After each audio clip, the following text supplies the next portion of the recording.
Hello everyone, I am Hardik Sheta from Saraswat international academy Vapi. आज हम standard 10 subject science chapter number 11 human eye and colourful world को आगे बढ़ाते हैं। तो लास्ट लेक्चर में हमने स्टार्ट किया था defects of vision and their correction. उसमें सबसे पहली डिफेक्ट हमने पढ़ी थी मायोपिया। अभी हम पढ़ने वाले हैं हाइपरमेट्रोपिया और उसके बाद प्रेसबायोपिया। ठीक है, तो आज स्टार्ट करते हैं हाइपरमेट्रोपिया। ओके, तो सबसे पहली बात यहाँ पे आपको याद रखनी है वो हाइपरमेट्रोपिया में क्या होगा। तो नज़दीक की चीज़ें हैं वो नहीं दिखाई देगी और दूर की चीज़ें वो दिखाई देगी। क्लियर। तो हाइपरमेट्रोपिया को हम फार साइटेडनेस भी बोल सकते हैं क्योंकि दूर की चीज़ें दिखाई देती है। अब नज़दीक की चीज़ें नहीं दिखाई देती मतलब क्या होगा कि नियर पॉइंट है जो ह्यूमन आई का उसके साथ कोई ना कोई चेंज हुआ होगा। तो यहाँ पे वो डिस्कस कर लेते हैं। सबसे पहली बात कि जो ह्यूमन आई का नियर पॉइंट है वो अपनी पोजीशन चेंज करेगा। ठीक है, तो नियर पॉइंट है वो थोड़ा दूर चला जाएगा। एक्चुअल नियर पॉइंट सपोज यहाँ पे था, एक्चुअल नियर पॉइंट सपोज यहाँ पे था, वो चला गया इधर, तो अब ये बन गया नियर पॉइंट। ठीक है, मतलब क्या हुआ कि अगर रेज यहाँ से निकल रहे हैं तो जो रेटिना पे आपको इमेज मिलेगी वो परफेक्ट दिखाई देगी। मतलब लेंस है वो यहाँ पे थोड़ा थिकर रहेगा, ऐसा कुछ। ठीक है, ये नियर पॉइंट है वो यहाँ से यहाँ तक शिफ्ट हो गया। तो मतलब क्या हुआ कि आपको अब यहाँ से लेके यहाँ तक बीच में कोई भी ऑब्जेक्ट आएगा तो दिखाई देगा नहीं, क्योंकि नियर पॉइंट का मतलब होता है minimum distance, okay, for which human eye can see an object distinctly. मतलब यहाँ से दूर का दिखाई देगा, ये मिनिमम हो गया। अब इससे छोटा डिस्टेंस है कोई, मतलब सपोज ऑब्जेक्ट यहाँ पे है तो उससे कम डिस्टेंस है तो दिखाई नहीं देगा, दिखाई देगा बट क्लियरली दिखाई नहीं देगा। ओके, तो नियर पॉइंट जो पहले यहाँ पे था, यहाँ पे था तब क्या था, इतना ही सिर्फ हम नहीं देख पाते थे, बाकी सब दिखाई देता था अच्छे से। अब नियर पॉइंट शिफ्ट हो गए यहाँ पे, तो अब इतना बड़ा जो एरिया है उसमें अगर कोई ऑब्जेक्ट आता है तो क्लियरली दिखाई देगा नहीं। ओके, अब उसको कैसे करेक्ट करें ये सब हमें यहाँ पे पढ़ना है हाइपरमेट्रोपिया में। हाइपरमेट्रोपिया का मतलब रहेगा फार साइटेडनेस। ओके, और ऐसा क्यों होता है वो भी आपको यहाँ पे समझना है कि नज़दीक की चीज़ें क्यों अच्छे से नहीं दिखाई देती। तो लेंस है वो जितना हो सके उतना थिकर बनने की ट्राई करता है। अब यहाँ पे ऑब्जेक्ट है तो ये थिकनेस है, बट अगर ऑब्जेक्ट यहाँ पे मैं रख दूँ तो ये लेंस को और ज़्यादा थिकर होना पड़ेगा। अब और ज़्यादा थिकर होने के लिए ऐसा कुछ होना पड़ेगा, समझो यहाँ पे मैं लेंस सिलेक्ट कर रहा हूँ, ऐसा होना पड़ेगा। ठीक है, अब सिलियरी मसल्स ये काम नहीं कर पाते तब ये प्रॉब्लम क्रिएट होती है। जब सिलियरी मसल्स ये काम नहीं कर पाते तब ये प्रॉब्लम होती है। ठीक है ना, मतलब जब आई लेंस है उसका कर्वेचर हद से ज़्यादा आप इंक्रीज़ ना कर पाओ, एक हद से ज़्यादा इंक्रीज़ ना कर पाओ, या तो जो फोकल लेंथ है वो एक लिमिट से ज़्यादा आप डिक्रीज़ नहीं करा पाते, तब ये डिफेक्ट होती है। अब उसको करेक्ट कैसे करें, एक्चुअल जो नियर पॉइंट था वहाँ पे अगर आप ऑब्जेक्ट रखते हो तब क्या होता है, ये सब हम यहाँ पे डिस्कस करते हैं। ठीक है, अब हमें नज़दीक की चीज़ों को देखना है, इसलिए जो ये कर्वेचर है वो हम इंक्रीज़ करा देते हैं, फोकल लेंथ डिक्रीज़ करा देते हैं आई लेंस की। ओके, और ये आई लेंस के लिए मान लो कि ये थी एक्सिस, ये एक्सिस है। ठीक है, किसके लिए, आई लेंस के लिए। ओके, एक्चुअल नियर पॉइंट कहाँ पे था? तो ये क्या है? तो ये है near point for normal eye, near point for normal eye. अब जब यहाँ से रेज निकलते हैं, अगर नॉर्मल आई है, नॉर्मल आई है तो ये क्लियरली दिखाई देने चाहिए, मतलब कि यहाँ पे रेटिना पे एग्जैक्ट फोकस होने चाहिए। तो ये हो गया normal point for normal eye, near point for normal I. But ये जो आँख है वो नॉर्मल नहीं है, ये डिफेक्टेड है। तो इसका मतलब ये हुआ कि यहाँ से जो रेज निकल रहे हैं वो इजीली यहाँ पे रेटिना पे फोकस्ड नहीं हो पा रहे। तो ये रिफ्रैक्शन कुछ इस तरह होगा, समझना। यहाँ पे जो रिफ्रैक्शन होगा वो कुछ इस तरह। हम ये पूरा डायग्राम थोड़ा शिफ्ट कर लेते हैं ताकि आपको अच्छे से पता चल सके। और ये जो एक्सिस है उसको एक्सटेंड कर देते हैं। तो रिफ्रैक्शन कुछ इस तरह होगा।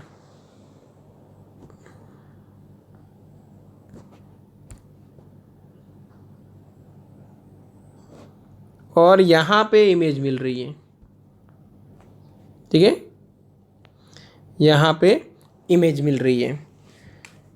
अब मायोपिया एंड हाइपरमेट्रोपिया में डिफरेंस क्या है वो भी समझ लो। जो मायोपिया था उसमें फार पॉइंट है वो इनफाइनाइट से नज़दीक आ जाता था। तो हाइपरमेट्रोपिया में जो नियर पॉइंट है वो नज़दीक था, वो थोड़ा दूर की ओर शिफ्ट हो जाता है। मायोपिया में जो इन्फिनिटी डिस्टेंस से मतलब फार पॉइंट से आने वाले रेज है वो बिफोर रेटिना फोकस्ड होते थे।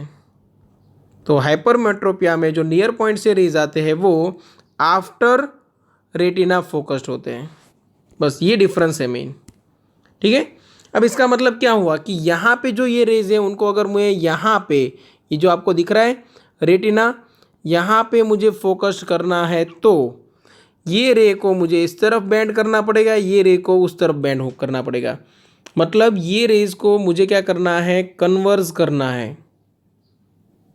कन्वर्ज मतलब एक पॉइंट पे फोकस्ड करना है, नज़दीक लाना है, ठीक है। तो उसके लिए हम जो लेंस यूज़ करने वाले हैं वो कौन सा रहेगा, कन्वर्जिंग लेंस।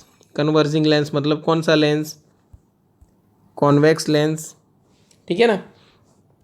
तो यहाँ पे जो लेंस यूज़ होगा ये करेक्शन के लिए वो रहेगा कॉन्वेक्स लेंस। तो हम यहाँ पे रख देते हैं कॉन्वेक्स लेंस।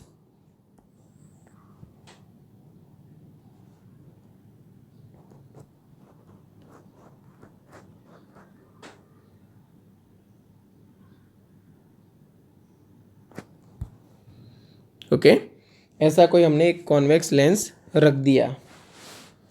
अब क्या होता है वो समझो अच्छे से। हाँ, यहाँ पे भी हम, जैसे मैंने लास्ट लेक्चर में बात की थी, हम आँख को बेवकूफ़ बनाएंगे। कैसे? तो रेज आने वाले हैं यहाँ से, बट आँख को लगना चाहिए कि यहाँ से आ रहे हैं ताकि वो यहाँ पे फोकस कर पाए। क्लियर? सिर्फ इतना फंडा है। तो स्टार्ट करते हैं। चलो, ये है near point for normal human I, okay, उसको नाम दे देते हैं एन डैश। और ये है नॉर्मल पॉइंट ऑफ डिफेक्टेड आई, ठीक है। यहाँ से रेज इस तरह निकले, यहाँ से रेज इस तरह निकले, तो ये रेज यहाँ से आ रहे हैं वैसा आँख को लगना चाहिए। तो ये यहाँ पे थोड़ा ऐसे डाइवर्ज हो गए, समझ में आया? अब आँख के लिए जो ऑब्जेक्ट है वो क्या बन गया, एन। हमें पता है कि एक्चुअल ऑब्जेक्ट कौन सा था, एन डैश, बट आँख के लिए इमेजनरी ऑब्जेक्ट कहाँ पे है, एन पे। अब एन पे है तो इजीली फोकस कर सकते हैं हम, ठीक है ना, क्योंकि हमारा जो आई लेंस है वो वहाँ तक तो थिकर हो सकता है। तो ये रेज आफ्टर रिफ्रैक्शन यहाँ से पास होंगे। सेम वे इस तरफ भी बनेगा, ऑपोजिट साइड भी सेम। यहाँ से रे इस तरह आया, समझना, यहाँ से रेज इस तरफ गया, आँख को लगना चाहिए कि यहाँ से आ रहा है, ठीक है। तो ये रे इस तरफ गया,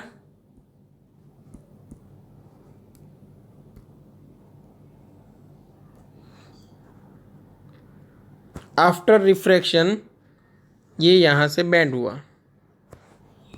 एक मिनट, नीचे की ओर डायग्राम ठीक से बन नहीं रहा है, हम अच्छे से बना देते हैं। चलो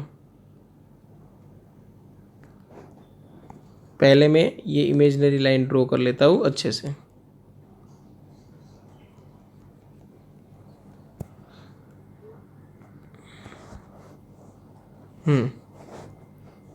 अब ये जो रे है वो इस तरफ आया और इसने बेंड करा दिया, क्योंकि कन्वर्जिंग लेंस का काम होता है कन्वर्ज करना। ये जो हमारा रे था वो ऐसे जा रहा था ना, बट लेंस में से पास हुआ तब इतना अंदर की ओर कन्वर्ज हो गया, इसीलिए तो इसको बोलते हैं कन्वर्जिंग लेंस, ठीक है। चलो अभी यहाँ से ये रे इस तरफ फोकस्ड हो जाएगा और आपको फाइनल इमेज यहाँ पे रेटिना पे मिल जाएगी, ठीक है ना। तब एक चीज़ और याद रखो, ये लेंस के लिए ऑब्जेक्ट कौन सा है, लेंस के लिए ऑब्जेक्ट कौन सा है, एन डैश, और इमेज कौन सी बननी चाहिए, एन। क्यों एन? क्योंकि लेंस में से पास होने वाला रे दूर की ओर जा रहा है, वो एक्सिस पे कहीं पे भी नहीं मिलेगा। अब एक्सिस पे कहीं पे भी नहीं मिलेगा तो हम क्या करेंगे, हम ऑपोजिट साइड एक्सटेंड करेंगे इस तरफ। तो ये हो गया इमेज, इसीलिए लेंस के लिए इमेज बन रहा है वो क्या है, एन। समझ में आया? ओके। अब बात करते हैं आई लेंस के लिए। चलो आई लेंस के लिए ऑब्जेक्ट क्या बनेगा, तो आई को सिर्फ उतना देखना है कि ये रेज आए थे किधर से, जो आँख के पास रेज पहुँचे हैं वो किधर से आए थे। तो यहाँ पे रेज है वो स्ट्रेट लाइन में जाओ तो एन से आए थे, ठीक है ना। तो आँख के लिए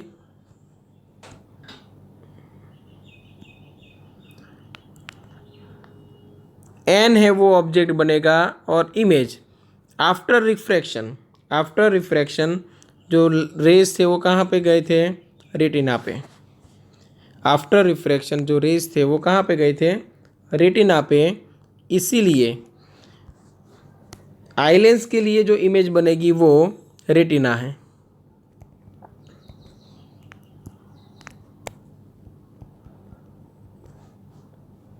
क्लियर? तो ये जब न्यूमेरिकल्स आए या फिर कोई लॉजिकल क्वेश्चंस आए तो ये सब आपको ध्यान रखना है।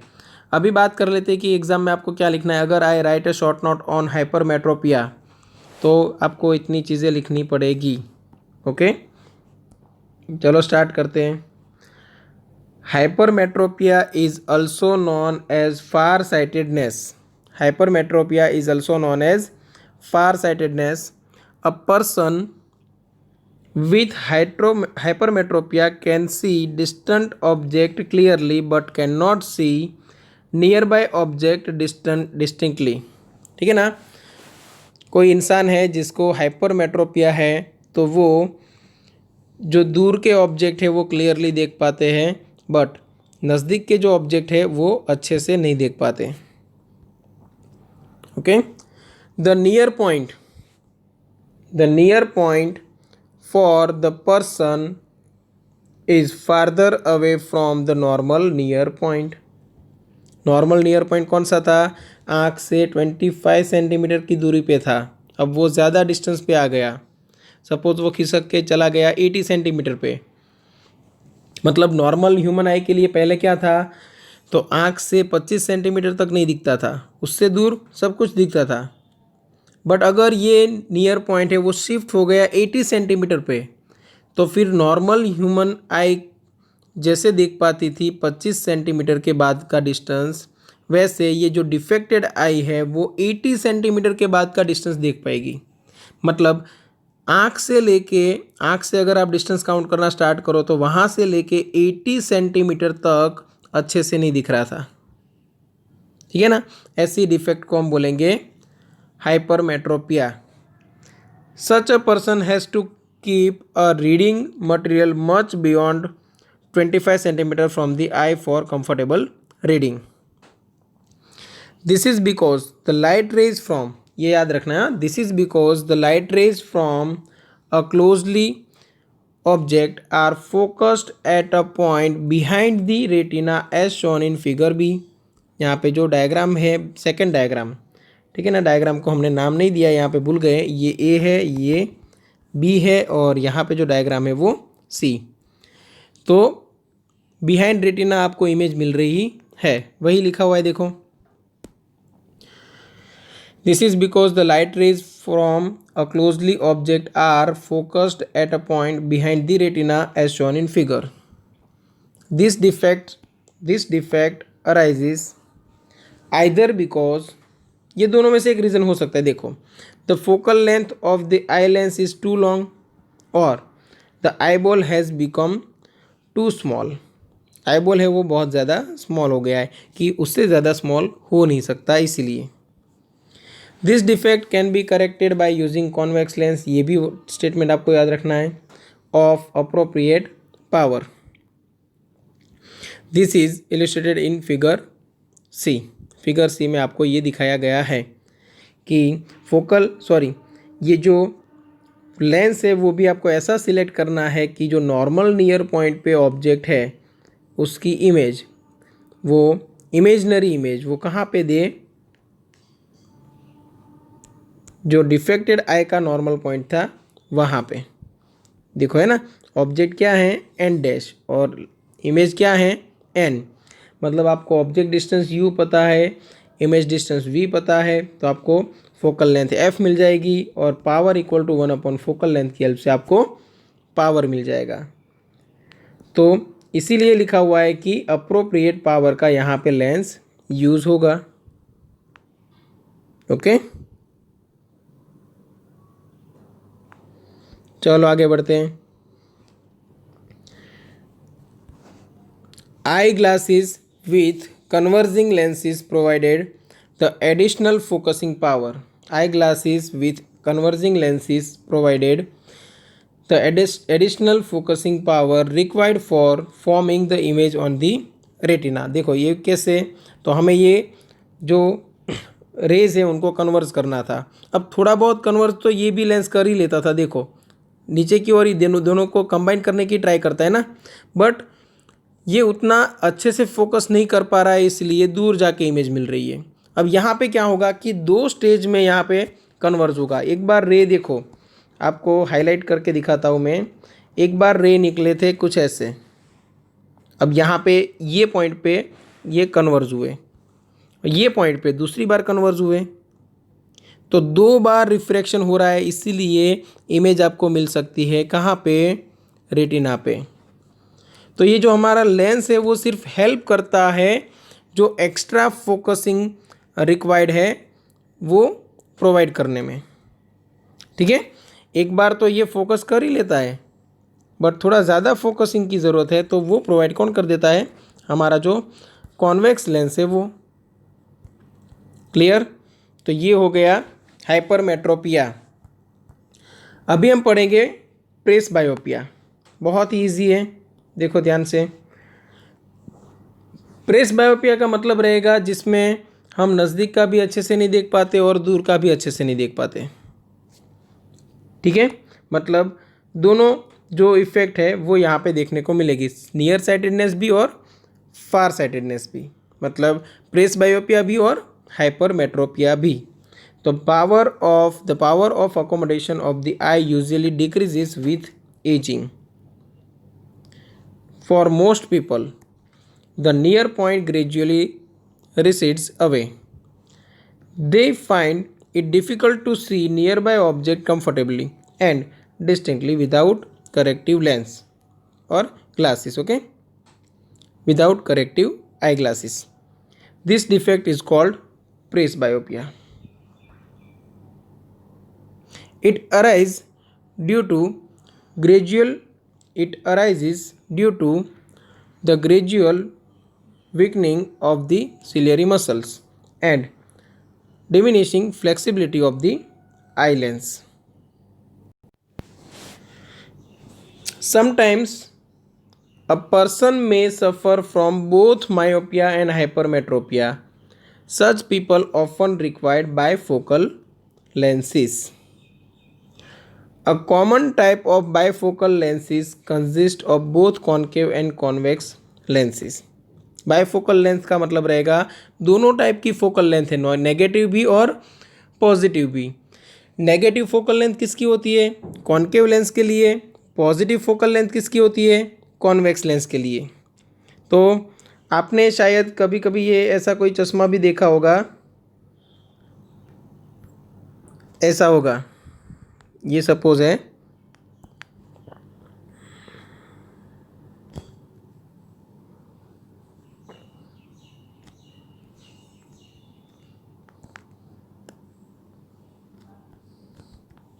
ठीक है। अब इसमें थोड़ा सा कर्वेचर यहाँ पे ऐसा होगा, ठीक है ना। तो ये यहाँ पे एक अलग लेंस होगा, ये बाकी का जो पार्ट आपको दिख रहा है ये पार्ट ये अलग लेंस होगा, ठीक है, ताकि दोनों तरफ के विज़न में आपको प्रॉब्लम ना हो। नज़दीक का देखना है तो आप यहाँ से देख लोगे, दूर का देखना है तो यहाँ से, ठीक है। तो ऐसे लेंस को आप बोलोगे बायफोकल लेंस। ओके, तो यहाँ पे मैं फिर से पढ़ता हूँ, यहाँ से देखो ऊपर से। Sometimes a person may suffer from both myopia and hypermetropia. Such people often require bifocal lenses. A common type of bifocal lens consists of both concave and convex lenses. The upper portion consists of concave lens. It facilitates distant vision. दूर का देखना है तो upper portion है उसमें से आपको देखना है। The lower part is a convex lens. It facilitates near vision. नज़दीक का देखना है तो आप लोअर पार्ट में से देखोगे जो कॉन्वेक्स लेंस से बना हुआ है, ठीक है ना। तो ये हो गया बायफोकल लेंस है उसका कंस्ट्रक्शन। क्लियर? तो ये भी आपको याद रखना है। अब ऐसा क्यों होता है वो भी साथ में माइंड में रखते जाना है कि जब आपकी मतलब कोई पर्सन है उसकी एज कोई लिमिट से ज़्यादा हो गई, सिलियरी मसल्स है वो अभी उतना काम नहीं कर रहे, फ्लेक्सिबिलिटी उतनी ज़्यादा है नहीं, तब ना वो आई लेंस का जो कर्वेचर है वो हद से ज़्यादा डिक्रीज़ करा पाता है, ना वो हद से ज़्यादा इंक्रीज़ करा पाता है। तब दोनों टाइप की जो डिफेक्ट्स है वो जनरेट होती है, मायोपिया भी और हाइपरमेट्रोपिया भी। और ऐसी कंडीशन में कौन से लेंस यूज़ होते हैं? Bifocal lenses. These days, it is possible to correct the refractive defects with contact lenses or through surgical interventions. Okay, surgery से भी आप ये जो रिफ्रैक्टिव डिफेक्ट्स है उसको रिमूव कर सकते हो, या तो कॉन्टैक्ट लेंसेज की हेल्प से भी आप उसकी इफेक्ट है उसको रिड्यूस कर सकते हो, ठीक है। तो यहाँ पे हमने देखा 3 डिफरेंट टाइप्स ऑफ डिफेक्ट्स और उनका corrections, myopia, hypermetropia and presbyopia. Okay, तो यहाँ तक आप एक अच्छे से नोट्स बना लो। यहाँ पे जैसे लिखा हुआ है वैसे वीडियो आगे चलते जाए, वैसे वैसे आप नोट्स बनाते ही जाते होंगे। और अगर कोई आपको डिफ़िकल्टी है, कोई डाउट है तो आप कांटेक्ट कर सकते हो। और नेक्स्ट लेक्चर, ठीक है, नेक्स्ट लेक्चर में हम नेक्स्ट थियरी से स्टार्ट करेंगे, refraction of light through a prism. Okay, thank you.